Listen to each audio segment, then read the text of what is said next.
Good morning বন্ধুরা, কেমন আছো তোমরা সবাই? আমি তো একদমই ভালো নেই। আমার মুখের অবস্থা দেখি তোমরা হয়তো বুঝতে পারছো, মানে এত গরম করছে বন্ধুরা। কালকে সারা রাত আমরা ঘুমোতে পারিনি, তোমাদের দাদাও ঘুমোতে পারিনি, আমিও ঘুমোতে পারিনি। আর তাছাড়া তোমাদের দাদার শরীরটাও খারাপ করেছে, মানে গায়ে ঘাম বসছে, বাইরে বেরোচ্ছে, কাজে যাচ্ছে, ঘাড়ে মুখে জল দিচ্ছে, আর ওইটা বসে গায়ে ঠান্ডা লেগে গেছে। দিয়ে সর্দিও হয়েছিল, সর্দিটা একটু কমেছে কিন্তু প্রচণ্ড পরিমাণ কাশছে।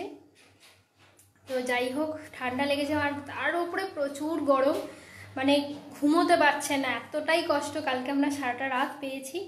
আর এখানে দেখো রান্না বসিয়েছি, এই যে কড়াইতে ডাল হচ্ছে আর একটা তরকারি করেছি, তরকারিটা হয়ে গেছে। দেখো কিরম ঘামছি, শুধু দেখো তোমরা, মানে এত কষ্ট হচ্ছে গরমে, মনে হচ্ছে কখন স্নানটা করে একটু বসবো।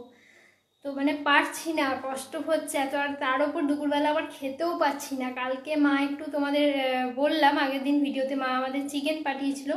দুপুরবেলা খেয়ে মনে হচ্ছিল যে জমের দোরগোড়ায় গিয়ে জমের দোরগোড়া থেকে মনে হচ্ছে আবার ফিরে আসি, মানে এইরকম কষ্ট হচ্ছে, এত কষ্ট হচ্ছে গরমে। তো তোমরা গরমে কেমন আছো বন্ধুরা, একটু কমেন্ট করে জানিও। আমি তো একদম ভালো নেই, পারছি না, মানে তোমরা তো আমার অবস্থা দেখেই বুঝতে পারছো। তো যাই হোক, চলো রান্নাবান্না তাড়াতাড়ি কমপ্লিট করি, মানে হাঁপিয়ে যাচ্ছি গরমে, পুরো সেদ্ধ হয়ে গেছি, পুরো সেদ্ধ। চলো টাটা।